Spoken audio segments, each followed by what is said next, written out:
Deus, do Senhor, sendo cheio pelo próprio Senhor, enchidos, pela sua palavra, alimentados pela sua palavra, e é motivo de alegria para nós estar aqui juntos. Vamos ler no Salmo número 90.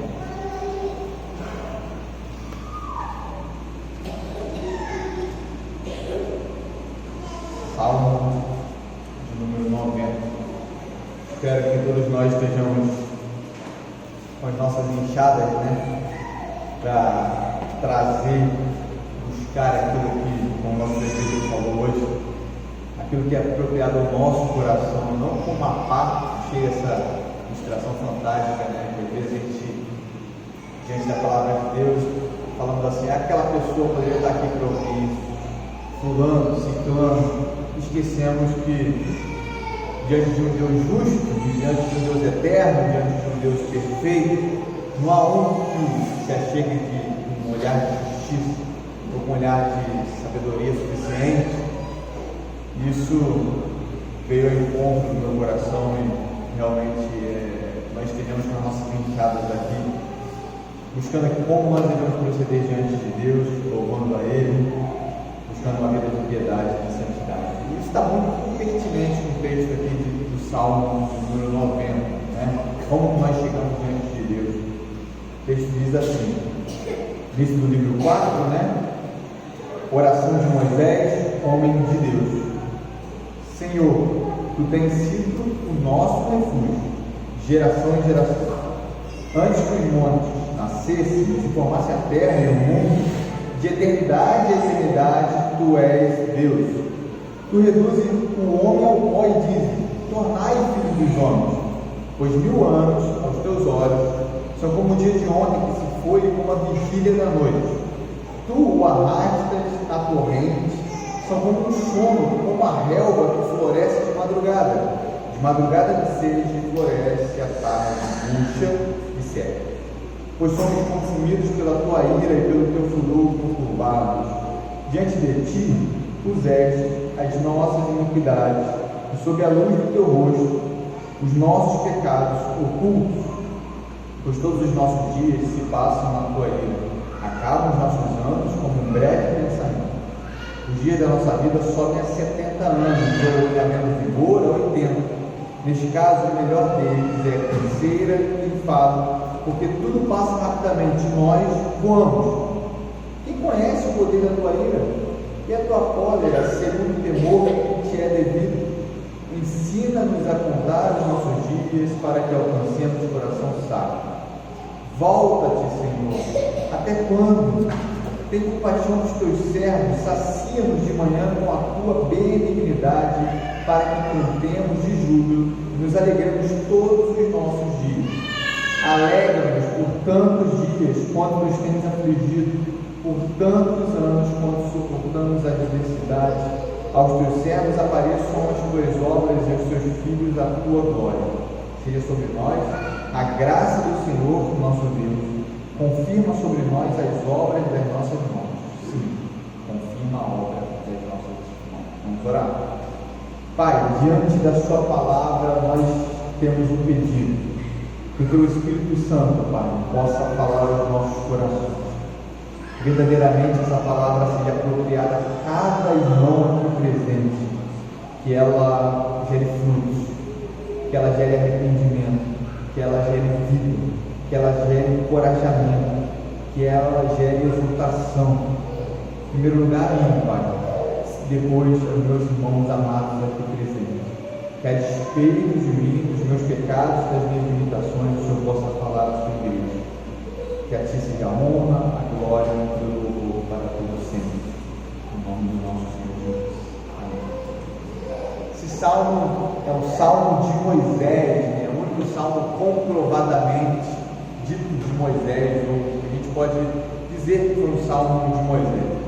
E se de manhã a gente viu a oposição da multidão com os discípulos de Cristo, do mundo, com os crentes, hoje a gente vai ver como que o homem, o povo de Deus, colocado diante do Deus eterno, ele se torna tão pequeno, mas tão pequeno que não tem como chegar diante de Deus de forma que nós possamos nos declarar como justos, por exemplo.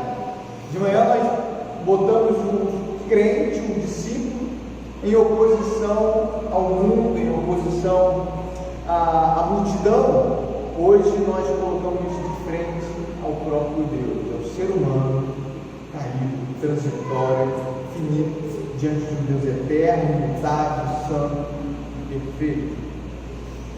E a situação que esse salmo foi escrito, embora a gente não possa delinear de forma precisa, mas os teólogos, os comentaristas, estabelecem que ele provavelmente tenha sido escrito no momento em que o povo de Israel recebeu a sentença de Deus, que está lá em Deuteronômio, capítulo 31, dos versos 19 a 22, por causa dos seus pecados de incredulidade e de murmuração. Vocês estão muito bem habituados com esse contexto. O povo de Israel é um povo obstinado, um povo que foi liberto do cativeiro, liberto do domínio dos egípcios, porém, mesmo vendo, experimentando todo o agir de Deus, aquele povo era um povo obstinado, era um povo que se voltava contra o Senhor, que caía em murmuração, caía nos seus próprios pecados, em idolatria. Essa foi a história de Israel, melhor dizendo, a história do povo de Deus. Moisés, quando vai escrever esse salmo, ele escreve justamente para que esse salmo fosse utilizado dentro de um contexto do tabernáculo, do templo. Eles precisavam olhar para esse cântico e lembrar-se justamente do quanto que Deus tinha feito por eles, mas do quanto que Deus estava agora também os punindo. Era como se esse salmo servisse de lembrança do julgamento de Deus por causa dos seus pecados, mas também da lembrança das misericórdias de Deus. Deus é um Deus justo, é um Deus perfeito, é um Deus santo, é um Deus que julga os pecados, mas é um Deus também de misericórdia. E quando o povo, ao cantar nas suas casas, ou então a utilização no tabernáculo por parte dos sacerdotes, eles se lembrariam disso, do propósito de Deus na vida deles. Fazendo um apanhado geral desse salmo, os primeiros versos número 1 e número 2, Moisés está aqui consolando a si mesmo e consolando o povo com a eternidade de Deus e o interesse do Senhor no seu povo eleito. É como se olharem para Deus desse a eles o estímulo necessário para prosseguir a caminhada, olhando para a eternidade de Deus, para quem Deus é, para o caráter criador de Deus. Eles estariam consolados, encorajados e motivados a prosseguir. Na segunda parte, dos versos de número 3 a 6, agora Moisés está se humilhando por causa dos seus pecados, do pecado do povo, humilha o povo a considerar justamente a fragilidade do homem. O homem é frágil, Deus é eterno, o homem é imutável, Deus é imutável, o homem titubeia nos seus caminhos, Deus jamais muda os seus desígnios. Terceira parte, do verso 7 a 11, ele está se submetendo o povo à sentença justa de Deus sobre ele. É como se ele, como representante do povo, reconhecesse que aquele agir do Senhor era um agir justo, não era algo que Deus estava fazendo sem motivo, mas a correção de Deus, a disciplina de Deus, o julgamento de Deus para com o seu povo era justo, era algo que eles mereciam. E no último ponto aqui, dos versos número 12 a 17, ele vai se comprometer, ele vai comprometer o povo. Você vê essa relação dele, como representante do povo, e de alguma forma representante de Deus, como sacerdote, mas também como profeta, comprometendo o povo a orar pela misericórdia e graça divina e pelo retorno da vontade de Deus. É claro que aqui eu utilizei a ideia da função do sacerdote como se fosse de ele levar a Deus os pecados do povo, mostrando ao Senhor um representante do povo em relação a Deus, não como da linhagem de Arão. Mas a ideia aqui é mostrando como que ele representa o povo diante de Deus e como que ele representa Deus perante o povo.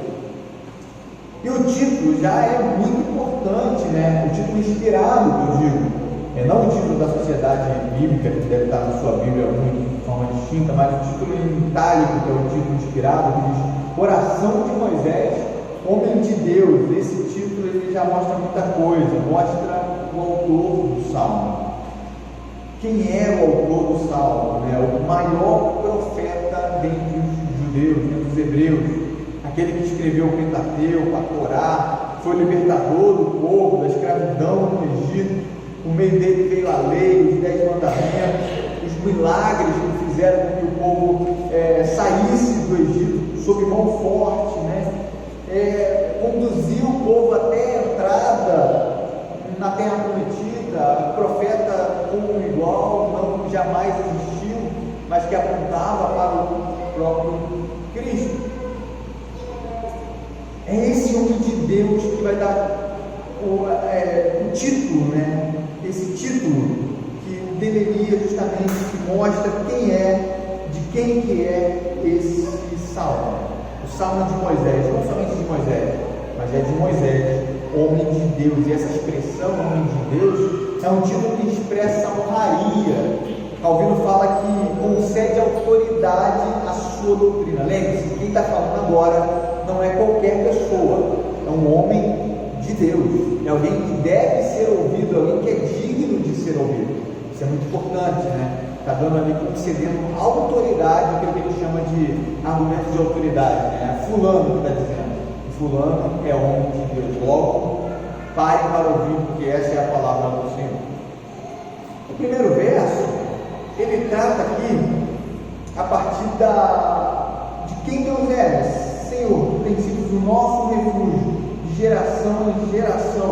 Deus é tratado como refúgio de todas as gerações. Moisés, é claro, é importante lembrar que ele acompanhou, desde a retirada do povo de Israel do Egito, diversas gerações. Ele estava justamente, acompanhou o povo hebreu até estar preparado na entrada da terra. Lembra-se que nós lembramos que o povo, por causa dos seus pecados,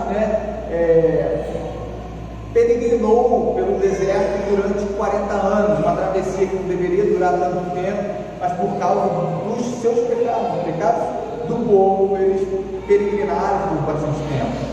E ele viu aquela geração, por mais que ele não tenha entrado na terra prometida, ele avistou a terra e acompanhou, inclusive, a decadência daquela geração. O que Moisés está falando aqui é que ele viu que eles tinham saído sob mão forte e aquela geração haveria de morrer no deserto. Viu que Deus manteve fiel a sua promessa ao povo escolhido e os abençoou mesmo diante de tamanha rebeldia. Deus tinha todos os motivos para, por exemplo, dar fim às suas promessas. Mas aqui está, Deus é eterno, o povo é mutável. Deus não muda as suas promessas, o povo é rebelde. Por mais que Deus tenha julgado o povo, Ele não mudou a sua promessa, o seu agir.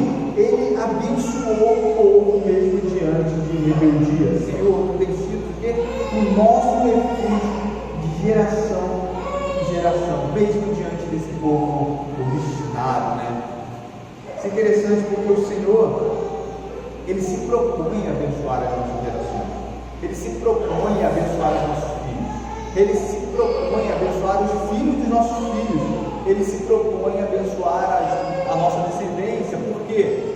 Por causa do seu caráter? Não, por causa do caráter imutável de Deus, do seu Pai. É isso que dá toda a garantia de que Deus não mudará. Assim como foi com o povo de Israel, que garante que nós estamos debaixo do pacto do Senhor, não é o meu agir, o seu agir, mas é a graça de Deus e o seu comprometimento consigo mesmo, com o seu Pai. A gente lembra, por exemplo, do segundo mandamento, que diz: não farás para ti imagem de escultura, nem semelhança alguma do que há em cima dos céus ou embaixo da terra, nem nas águas debaixo da terra. Não as adorarás, nem lhes dará culto, porque eu sou o Senhor teu Deus, Deus zeloso, que visito a iniquidade dos pais, dos filhos, até a terceira e quarta geração daqueles que me aborrecem. Se a gente parasse aqui, pareceria que Deus é um Deus que não cumpre com a sua aliança. Porém, Ele fala: faço misericórdia até 1000 gerações daqueles que me amam e guardam os meus mandamentos. Deus é um Deus que abençoa as gerações, é um Deus que abençoa aqueles que estão debaixo do seu pacto, né? Êxodo capítulo 20, versículos 4 a 6. Depois de pontuar justamente que Deus é o refúgio de todas as gerações, tem sido refúgio de geração em geração, ele agora aponta para o Deus que é Senhor da criação. Olha o versículo 2: antes que os montes nascessem e se formassem a terra e o mundo, de eternidade a eternidade, tu és Deus. Ou seja, antes de haver qualquer coisa, antes do haja, Deus sempre foi Deus. E aqui claramente há uma distinção entre Deus e a sua criatura, entre Deus e a sua criação. Deus é totalmente independente, não depende de ninguém. Deus é infinito, a sua criação é dependente do Deus que cria. A criação é finita, a criação é subordinada. Deus é autônomo. Deus governa por si mesmo, não depende de nada e de ninguém. Ele olha contempla o Senhor, esse Deus que estava sendo refúgio dessa geração, de todas as gerações, e agora olha para os atributos de Deus. Senhor, tu és Criador, tu és imutável, tu és distinto de tudo e de todos. Mostra que a teologia e o próprio conhecimento de Deus não começa conosco, não começa com o nosso coração, não começa com a minha vontade de querer simplesmente conhecer a Deus, mas começa com o próprio Deus. Se nós queremos conhecer ao Senhor, primeiramente nós temos que buscar saber quem Deus é. Se nós queremos conhecer a nós mesmos, nós precisamos partir de Deus. É a partir de quem Deus é que eu posso me conhecer, e não ao contrário, porque até eu posso me achar alguma coisa, mas quando eu sou colocado diante de Deus, é que o meu valor é verdadeiramente conhecido. Eu não sou nem superestimado demais, eu não sou nem muito colocado abaixo, né? Eu tenho a real noção, porque a partir de quem Deus é que eu posso saber quem nós somos, nós podemos saber quem nós somos, que eu posso saber quem eu sou verdadeiramente. E ele distingue, né, a criação de Deus. Há uma distinção clara entre o Deus verdadeiro, por exemplo, e os falsos deuses, aqueles que são criados pelo homem, pelo nosso coração comum, aqueles que são seres inanimados, criados pela nossa própria imaginação. Há uma distinção clara entre eles. Aqui ele está clamando ao fato de que somente após a criação, após conhecermos a Deus através da sua revelação geral, nós podemos perceber o quanto Deus é eterno. Quando nós contemplamos a natureza e a criação de Deus, não há possibilidade alguma de nós não reconhecermos que há um Deus soberano, eterno, criador, acima de todas estas coisas, que governa o seu povo. A revelação especial é clara, ela é salvífica, mas quando nós olhamos a revelação geral, a partir da revelação especial, nós temos uma condição exata de reconhecer ainda mais quem Deus é e dar a Ele louvor e glória. E no verso 3, esse Deus que ele delimitou, que ele reconheceu, que ele deu características, que ele atribuiu valor, né, mostrando que Deus era um Deus que era o refúgio dessa geração, era um Deus criador, um Deus eterno, um Deus que está, que sempre houve, que é aquele que sempre foi, que é e sempre será. E ele agora coloca o homem diante desse Deus e fala assim no verso 3: tu reduzes o homem ao pó e diz: tornai-o filho dos homens. Agora esse Deus é um Deus que também exerce domínio sobre os homens e detém o controle sobre eles. É como se Moisés estivesse falando que, Senhor, nós não somos autônomos, nós não temos vontade própria, nós não temos condições algumas de mostrar o nosso próprio caminho ou dar vitória a nós mesmos, mas nós dependemos do Senhor, porque o Senhor reduz o homem ao pó e diz: tornai filho dos homens. Ou seja, o Senhor tem um controle sobre as nossas vidas. Não há mérito algum, por exemplo, para nós, povo de Israel, Moisés falando, em atravessar o Mar Vermelho e sair da terra dos egípcios, em vencer Faraó, em ser guiados pela mão do Senhor através de uma coluna de fogo. Não há nenhum mérito em nós. Na verdade, o que nós estamos fazendo aqui é justamente reconhecendo que o Senhor é o dono da nossa vida. E se o Senhor quiser, o Senhor torna o homem ao pó, porque a vida é tua. O Senhor que dá o fôlego de vida, e é o Senhor que retira a vida do homem, como o Senhor bem entende. Isso é muito importante, porque o homem, é a coroa da criação. Ele é aquele que exerce domínio sobre as demais criaturas. Mas mesmo o homem sendo isso, algo de tão valor, tão importante dentro da criação de Deus, mesmo o homem sendo esse ser de alguma forma grandiosa, ele é pó. Por quê? Porque nós estamos comparando o homem com Deus. Ele está sujeito ao Criador. Ele não tem condição alguma de dar a si mesmo, por exemplo, a completude dos seus caminhos. O que Moisés está fazendo aqui é ressaltando a finitude e a transitoriedade do homem, colocando em oposição, em debate, de frente dele, da infinitude, da imutabilidade de Deus.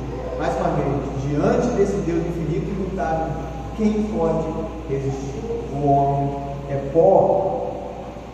E ainda esse caráter da criação de Deus está expresso no verso 4: pois 1000 anos aos teus olhos são como o dia de ontem, que se foi como a vigília da noite. Deus exerce domínio sobre os homens, mas também exerce domínio sobre o tempo. O tempo está sujeito a Deus. Deus não está no tempo, muito pelo contrário. O tempo é criação de Deus.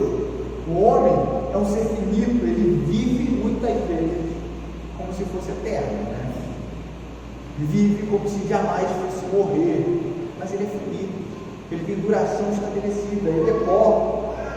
Mas muitas vezes, como disse o nosso presbítero aqui nós de manhã, nós às vezes chegamos diante de Deus com prepotência, com arrogância. O que Moisés está falando aqui é o seguinte: o homem é finito, o tempo é controlado pelo Senhor. O ser humano, ele vive alguns anos, como se fosse 1000. Deus, pelo contrário, ele vive 1000 como se fosse a vigília da noite. E a gente sabe muito bem que a vigília da noite, dentro dessa tradição judaica, ela tem uma duração de 3 horas. E essa vigília da noite, a madrugada, ela passa e ninguém vê. Você piscou o olho, ela foi embora. Tem até uns memes aí agora no Instagram, no WhatsApp, que mostra que a alegria de adulto, quando você dorme, tem que acordar no dia 5 da manhã e você acorda assim, no susto, e são 2 da manhã ainda, você tem 3 horas de sono, você acorda muito feliz. Por quê? Porque a vigília da noite ela passa muito rápido. Quando você está cansado, você dorme, você parece que nem dormiu, só piscou o olho, você já está acordado, Ela passa muito rápido, ela passa voando. Dentro dessa perspectiva, quem vive pensando na vida como algo eterno, de duração prolongada, esquece na verdade que a vida eterna é no porvir. Quem vive hoje, achando que viverá eternamente hoje, coloca suas expectativas para hoje, esquece que o hoje não é o que hoje é só uma transitoriedade, é só uma passageira, é só uma peregrinação, mas que o foco é no porvir. Quem vive essa vida finita como se fosse uma vida eterna, coloca suas expectativas em coisas que não devem ser colocadas. Perde de mente o fato de que nós precisamos colocar o alvo no novo céu e na nova terra, a eternidade ao lado do Senhor. O que mais pode ser? O que pode ser de mais precioso para nós do que termos a consciência de que nós teremos uma vida eterna ao lado do nosso Senhor Jesus?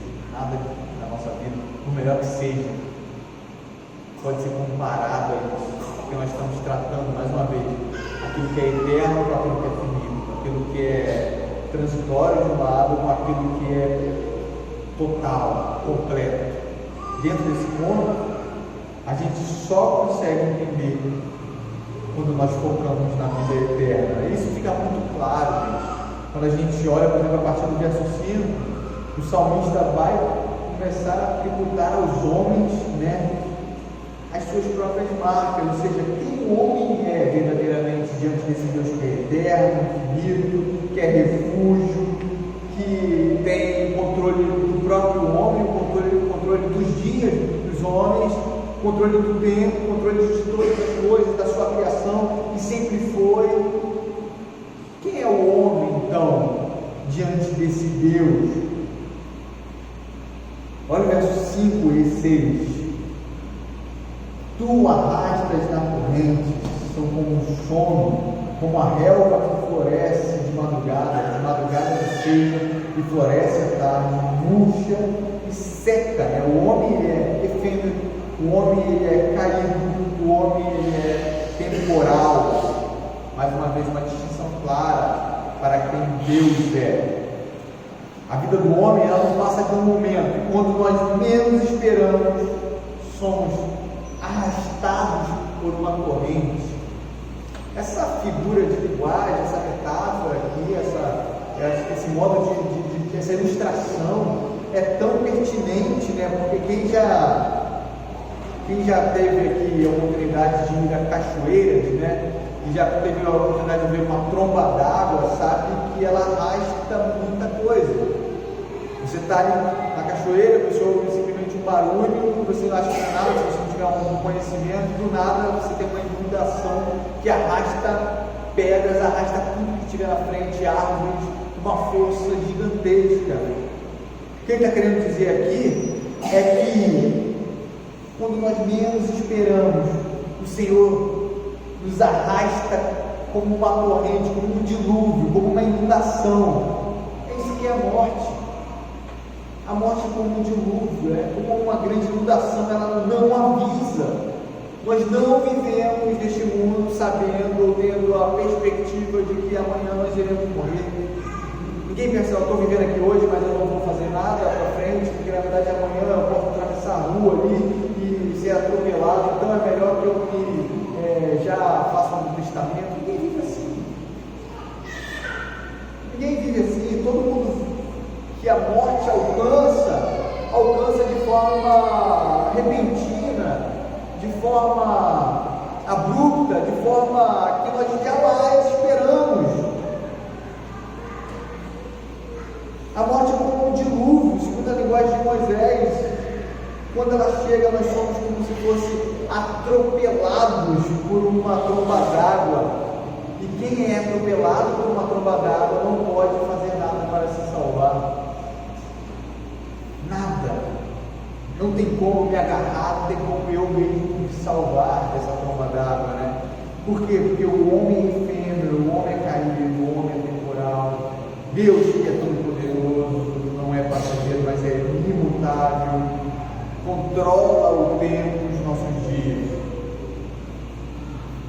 E olha o versículo 7, ele vai tratar justamente de como que o Senhor Todo-Poderoso consome o homem pela sua ira, pois somos consumidos pela tua ira e pelo teu furor, somos conturbados, Diante desse Deus não há quem o resista, não há quem prevaleça. O Senhor é um Deus justo, um Deus onisciente, um Deus poderoso, um Deus onipotente. Desta forma não há como nos esconder da sua presença. Assim como o povo hebreu, diante dos seus pecados, por exemplo, não haveria possibilidade alguma de que Deus simplesmente deixasse de lado, impune os seus pecados, e de alguma forma eles estivessem escondidos diante da presença de Deus. Isso é impossível, porque Deus é um Deus que sonda corações, é um Deus que sabe muito mais que nós mesmos e adentra o mais profundo do nosso ser e investiga as nossas mínimas intenções.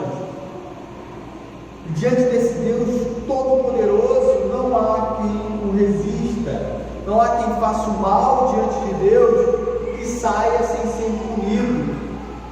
Isso é um consolo para nós, porque a gente sabe que a maldade desse mundo não vai permanecer, porque Deus não deixa pecados impunes. Por outro lado, é um grande alerta para nós, porque se nós não estivermos debaixo do seu pacto de alguma forma, há um grande perigo de sermos alcançados pela sua ira. Há aqui um encorajamento, mas há também uma exortação. Não há quem saia diante de Deus fazendo mal sem ser punido, não há escapatória diante da justiça divina. Deus não está alheio ao que está acontecendo no mundo e nas nossas vidas, por mais que aquela galera que fez um aberto acha que Deus apenas deu a corda no mundo e agora está só observando as coisas acontecerem. Isso é uma heresia muito grande, porque é um Deus, o nosso Deus, é um Deus que fez todas as coisas e agora faz com que todas as coisas que acontecem nesse mundo concorram plenamente para que a sua vontade seja estabelecida. E o nome disso é providência de Deus. Nada é de pertencimento do acaso, ou da coincidência, ou daquilo que está fora dos planos de Deus e dos seus decretos e dos seus desígnios. Muito pelo contrário, é o Senhor que tem todas as coisas no seu controle. Ele age em favor do seu povo, fazendo com que a sua vontade seja plenamente estabelecida. No verso 8, ele vai sondar justamente os nossos corações, e isso mostra que ele verdadeiramente nos conhece, porque ele fala assim no Salmo 23: diante de ti puseste as nossas iniquidades sob a luz do teu rosto, e os nossos pecados ocultos. Olha o que esse verso está dizendo, que o próprio Deus colocou diante dele mesmo os nossos pecados, e como a gente disse da manhã, a parte da manhã, debaixo da luz do Senhor, debaixo da luz do teu rosto, as nossas iniquidades, os nossos pecados ocultos foram desvendados pelo próprio Deus. É a luz cumprindo com a sua função, a luz do Senhor, despindo a nossa prepotência, a nossa arrogância em achar que os nossos pecados podem ficar ocultos diante de Deus. O que Moisés está falando é o seguinte: por mais que os nossos pecados muitas vezes tenham sido aquele menor que nós achamos que não fere a santidade de Deus, o Senhor foi lá, perscrutou o nosso coração, colocou esse pecado diante dele mesmo e expôs com a sua própria luz, com a luz do seu rosto, e retirou, mostrou a todos aqueles pecados que estavam antes ocultos. Mais uma vez, isso aqui é algo muito importante para nós, porque não dá para viver uma vida diante do Senhor de aparência, não dá para viver uma vida mascarada diante de Deus, não dá para viver uma vida dúbia diante do Senhor, porque você pode até conseguir esconder da igreja, você pode até conseguir esconder, inclusive, do seu próprio cônjuge, talvez até mesmo dos seus filhos, mas diante de Deus nada passa oculto. Nada passa oculto. Não há pecado oculto diante de Deus. A gente lembra do Salmo 139. O Senhor sonda os nossos corações, nos conhece. Antes que a palavra venha à nossa boca, Ele já conhece toda. Mais uma vez, é muita perspicácia da nossa cabeça, muita prepotência, muita altivez nós acharmos que dá para passar batido diante desse Deus. Isso é importante, porque se nós temos algum pecado escondido, essa é a hora para nos arrependermos e vivermos uma vida nova diante de Deus, né? Porque, mais uma vez, Ele não deixa pecados impunes, nenhum deles, nem o menor que nós achamos aos nossos olhos, Ele não deixa impune. No versículo 9, ele faz como se fosse uma espécie de conclusão dessa parte, E ele fala a seguinte frase, né? Pois todos os nossos dias se passam na tua ira e acabam os nossos anos como um breve pensamento. A ira de Deus consome a altivez do homem e a ira de Deus destrói os sonhos dos homens. É interessante isso, porque é como se o homem, diante dessa altivez dele, achasse que ele pode passar despercebido diante de Deus, mas quando a gente lembra da ira do Senhor, quanto que Deus é fogo consumidor, o homem ele sabe que os seus anos se acabam logo, com um breve pensamento, ou seja, não há escapatória diante de Deus, não há como nós planejarmos sem contemplarmos a Deus. É a ira de Deus que vai consumir a altivez daquele homem que está fora dos seus desígnios, que está fora do seu pacto, que na verdade se opõe a Deus. É por isso que a doutrina da ira de Deus é fundamental para que nós preguemos do Evangelho todo, não só partes, né? Muita gente quer pregar o Evangelho apenas com a doçura do Jesus te ama, mas esquece, principalmente também, que aqueles que todos, na verdade, estão debaixo da ira de Deus.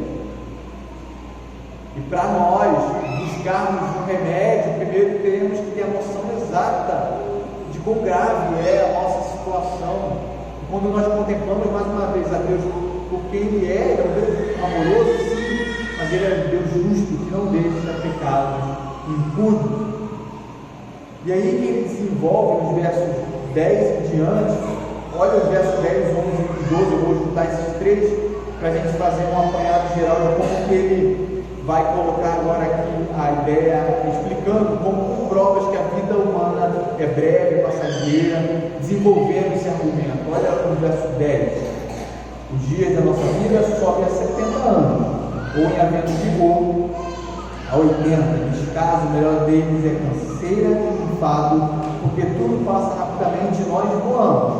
Quem conhece o poder da tua ira e a tua cólera, segundo o temor que te é devido, ensina-nos a contar os nossos dias para que alcancemos o coração sábio. Há aqui uma centralidade no verso, inclusive, talvez seja o trecho mais conhecido da igreja, onde nós temos mais familiaridade.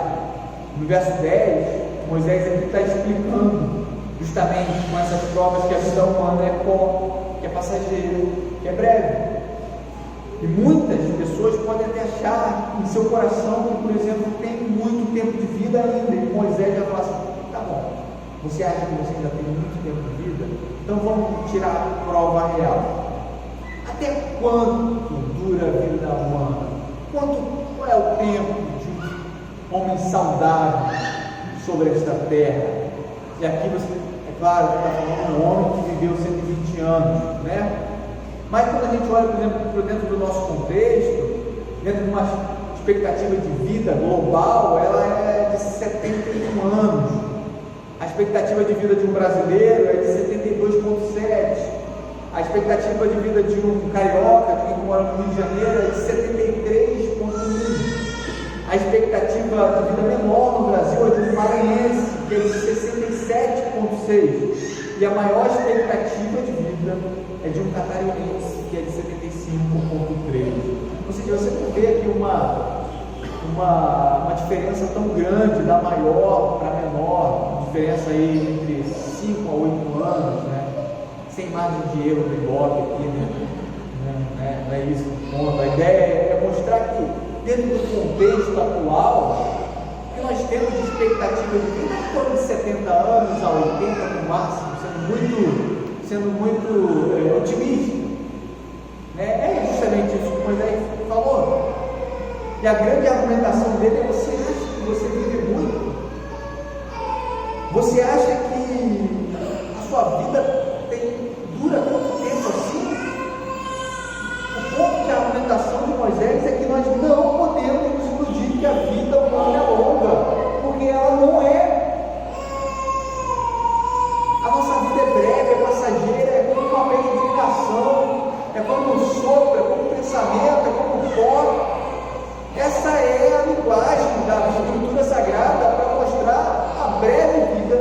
nós possuímos sobre esta terra. Isso é interessante porque ele fala da vida humana, né, que ela vai aí dos seus 70 aos 80, os dias da nossa vida sobre a 70, ou havendo vigor a 80, e ele prossegue falando assim: neste caso, o melhor deles é canseiro e enfado, porque tudo passa rapidamente, mas voando. O que ele está querendo dizer com isso? Ele está falando, pensa numa pessoa que está no auge da sua vida, alguém que está aí nos seus 22, 20 anos, 20 a 30 anos, né? O ápice da sua vida aí, com mais vigor, faz lá o treinamento físico do Pierre todas as segunda-feiras, fiz a propaganda aqui. Ou está tendo uma vida saudável, uma pessoa que mantém a sua rigidez física, a pessoa que está inspirando saúde, né? Seus 20, 30 anos, jovem, está com a corda toda.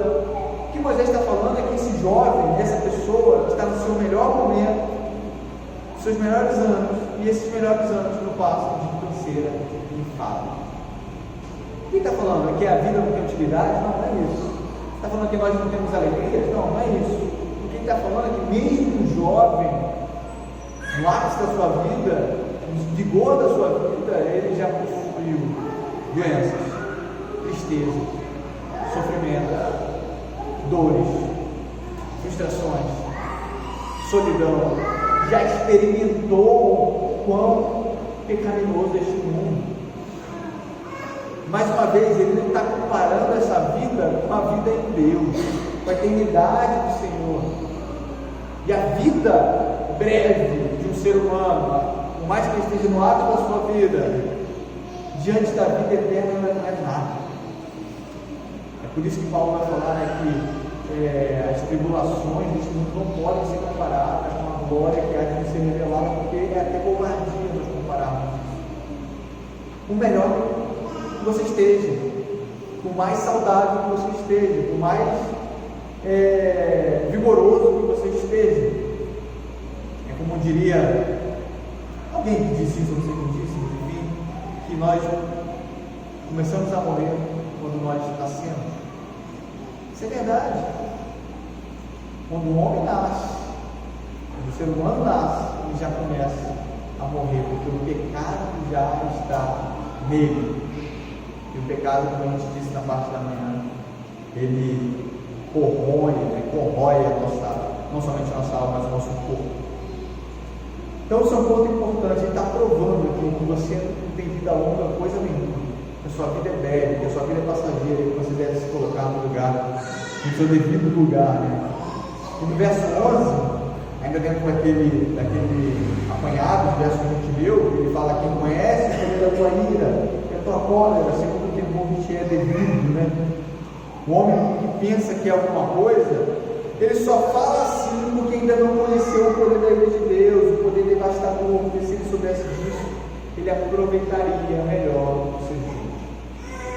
Ele viveria essa vida breve dentro das suas limitações, mas realmente aproveitando os seus dias. Como se aproveita os dias? Glorificando a Deus em todas as coisas, vivendo uma vida íntegra. Ele teria real noção de quem ele é e de que há um juízo esperando a todos, porque todos nós passaremos diante do tribunal de Deus, alguns sendo justificados pela obra de Cristo e outros pagando letra a letra, ou centavo a centavo ao Senhor pelos seus próprios pecados. E se o homem soubesse disso, verdadeiramente ele aproveitaria melhor os seus dias. A grande questão é que, somente olhando para quem Deus é de verdade, é que nós podemos olhar para nós de forma realista. É o temor ao Senhor que é o princípio da sabedoria. É temendo, é tendo reverência santa a Deus, reconhecendo quem Ele é, dando a Ele honra, glória e majestade, que nós verdadeiramente podemos entender como nós somos. No verso 12, Moisés passa agora a orar,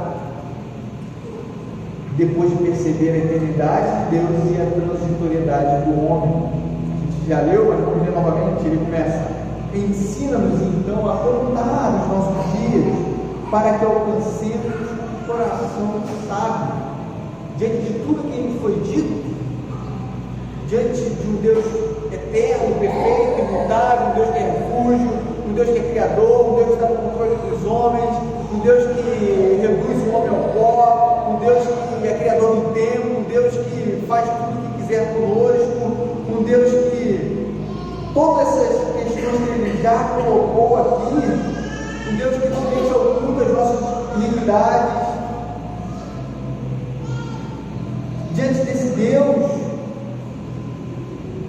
Ele começa a dizer: ensina-nos então, Senhor, a contar os nossos dias, para que alcancemos um coração sábio.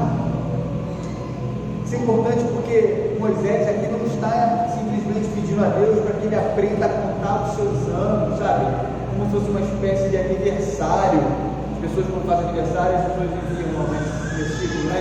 Ensina-nos a contar os nossos dias. Ele está falando assim: ó, realmente eu tenho 32 anos, eu já fiz isso, aquilo, outro. Não é isso que Moisés está falando. O que Moisés está falando é o seguinte: é que nós não podemos, o que Moisés está fazendo é pedindo ao Senhor, para que não se perca da sua mente, que não saia da sua mente o fato de que a vida humana é breve e transitória, é finita, porque quando nós temos a convicção de que nós somos pó, nós aí sim recorremos à sabedoria e ao poder eterno de Deus como fonte de vida.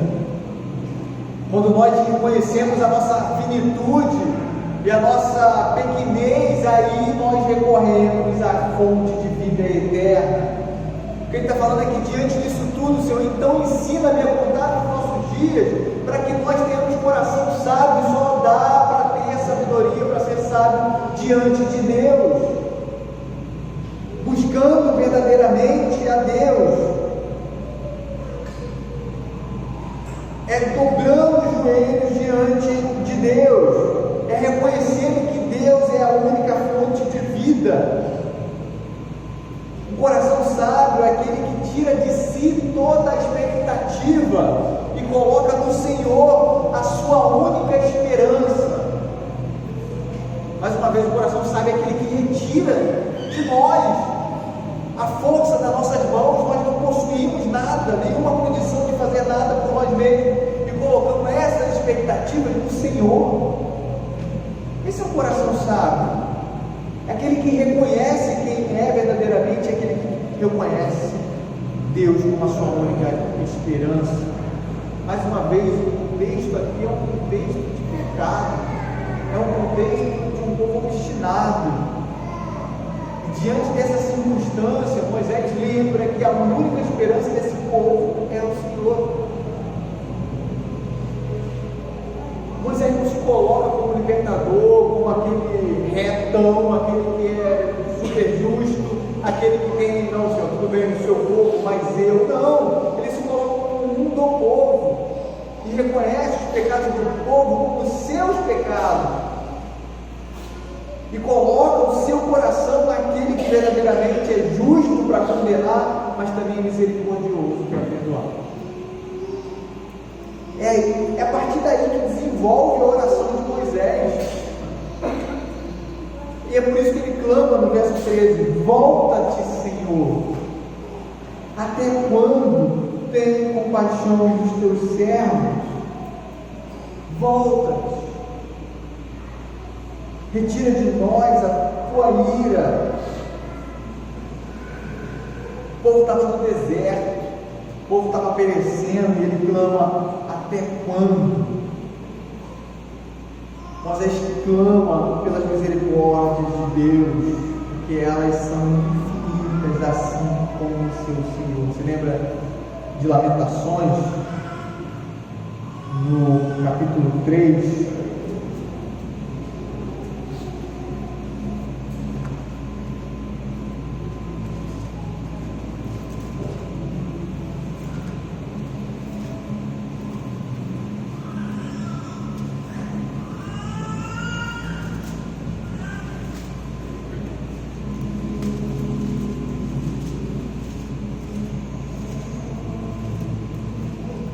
Lamentações 3, pelo verso 22, um texto muito conhecido, né? As misericórdias do Senhor são a causa de não sermos consumidos, porque as suas misericórdias não têm fim, renovam-se a cada manhã, grande é a tua fidelidade. Vamos até o 25, a minha porção é o Senhor, diz a minha alma, portanto esperarei nele. Bom é o Senhor para os que esperam por ele, para a alma que o busca. Ou seja, são essas misericórdias infinitas que é a causa do povo não ser consumido, misericórdias que não têm fim e renovam-se a cada manhã. Inclusive ele vai pontuar isso mais à frente. Ele também aqui o Jeremias fala aqui justamente da fidelidade de Deus. Está tudo a ver com o salmo que nós estamos lendo.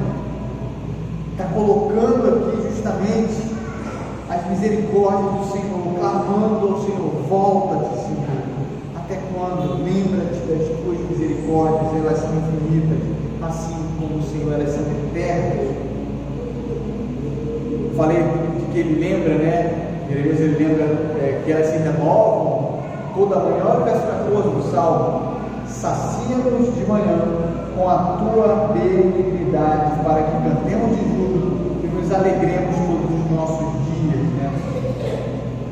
Não tem como a gente não associar esse fato com a ideia de que Moisés sim lembra que como que Deus manteve o seu povo com maná todas as manhãs. Foi o próprio Deus que alimentou o seu povo. Ele lembra do amor de Deus, ele lembra da bondade de Deus em saciar aquele povo, levando a eles o alimento que nunca faltou. O Senhor nunca os desamparou. Isso é muito importante, porque essa ideia que ele traz aqui, sacia-nos de manhã com a tua benignidade, com o teu amor, para que nós cantemos de júbilo e nos alegremos todos os nossos dias, mostra para nós como que Deus, alimentando o seu povo, por meio da sua palavra, dos sacramentos, da reunião solene, isso faz com que haja em nós motivos de alegria, motivos de júbilo, motivos de regozijo. É justamente sobre isso que ele está tratando, para que cantemos de júbilo e nos alegremos todos os nossos dias. Só há motivo de nós cantarmos ao Senhor de júbilo, se nos alegrarmos nele, se verdadeiramente a nossa vida estiver no Senhor e se ele verdadeiramente nos alimentar. Só quem se alimenta do Senhor tem razão para cantar, tem razão para se alegrar. Porque, mais uma vez, os ímpios estão debaixo da ira de Deus. Dessa forma, os seus anos são infados, são turbulentos, são frívolos. O homem com Deus, por outro lado, tem a sua vida eterna em Cristo, a vida que o Senhor conquistou, e por isso pode se alegrar, mesmo diante das tribulações desta vida. No verso 15, ele fala: alegra-nos por tantos dias quanto nos tem afligido, por tantos anos quanto suportamos a adversidade. E Moisés agora lembra que o sofrimento tinha um propósito. A ira do Senhor, ela poderia durar, ela dura apenas um momento, mas a sua bondade dura a vida inteira, como diz o Salmo 30, versículo 5. Ou seja, assim como o Senhor tem derramado a sua ira sobre o seu povo, traz a nós, traga a nós, alegra-nos todos os dias, tantos dias quanto o Senhor tem nos afligido. Interessante que como a aflição nos faz lembrar das misericórdias de Deus, como que a aflição nos conduz justamente para as misericórdias e para o amor de Deus. Ela nos conduz à alegria do Senhor. Nós nos lembramos o quanto o Senhor tem nos alegrado, o quanto o Senhor tem nos sustentado, o quanto o Senhor tem dado regozijo ao seu povo, mesmo diante da tribulação, e colocamos nossa mente atribulada naquele momento nele, que é o Senhor que dá o motivo da nossa alegria. É Ele quem é o motivo da nossa alegria. Nos versos 16 e 17, Moisés agora vai encerrar essa oração, essa petição, que começou lá no verso 12, falando da seguinte forma: aos teus servos apareçam as tuas boas obras, e aos seus filhos a tua glória. Seja sobre nós a graça do Senhor nosso Deus. Confirma sobre nós as obras das nossas mãos. Sim, confirma a obra das nossas mãos. Agora Moisés encerra pedindo que os servos do Senhor pudessem experimentar, pudessem ver a obra de Deus, a fim de que eles vissem a sua glória. Ou seja, Moisés agora ora para que o povo coloque o seu olhar fixo no Senhor e não se desvie nem com a aparente glória que o homem possui, nem com o vislumbre que o pecado pode nos proporcionar. O homem não é nada. Aquilo que nós possuímos aqui não é nada. O que Moisés faz é terminar mostrando: Senhor, faça o seu povo experimentar a sua obra, os teus servos apareçam as tuas obras, que eles possam reconhecer que o Senhor é aquele que fez tudo isso, que aos seus filhos a tua glória seja manifestada, e que sobre nós a sua graça, nosso Deus, coloque sobre nós e confirma sobre nós as obras das nossas mãos. E ele ratifica isso, sim, confirma a obra das nossas mãos. Ele fala o seguinte, ele fala que pede para que a graça do Senhor permaneça sobre eles, a fim de que tudo quanto fizerem possa prosperar. Ou seja, somente no Senhor as nossas obras possuem algum valor. Isso é fundamental, porque, mais uma vez, a gente vive nessa terra, a gente produz, a gente tem momentos de alegria, a gente tem vislumbres, a gente tem conquistas, mas a gente não pode jamais perder o foco. A gente jamais pode perder de ideia de que tudo aqui é passageiro, infinito, e colocado isso diante da infinitude de Deus e dos seus atributos, nós não somos nada. Que a vida do homem é pó diante de Deus. O que é colocado aqui é que na travessia do deserto da vida, é que nas tribulações e nas dificuldades pertinentes à nossa caminhada, nós devemos louvar ao Senhor, jamais perdendo de mente, de vista, quem Deus é. É porque Ele que sustenta o seu povo, é porque é Ele quem nos faz atravessar esse deserto, é porque é Ele quem tem nos feito prosperar. Não podemos nos iludir achando que somos coisa alguma, porque não somos. Não podemos nos iludir achando que temos alguma condição de criar os nossos filhos, porque não temos.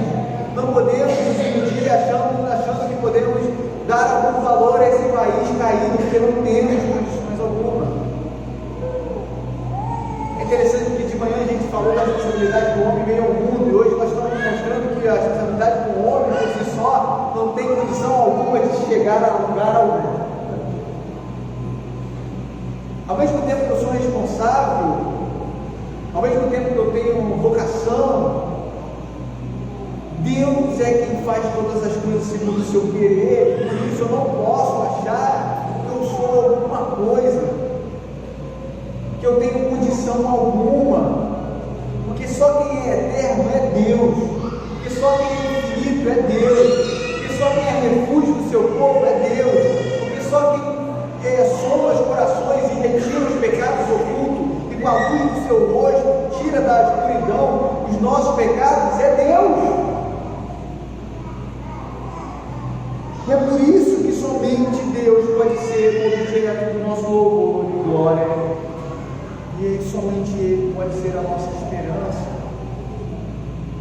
A gente não pode jamais colocar a esperança da nossa vida em homens, porque homens são finitos, são transitórios, são caídos. Por melhor que seja um homem caído, mas são os meus livros, são caídos, propensos ao erro, assim como Moisés.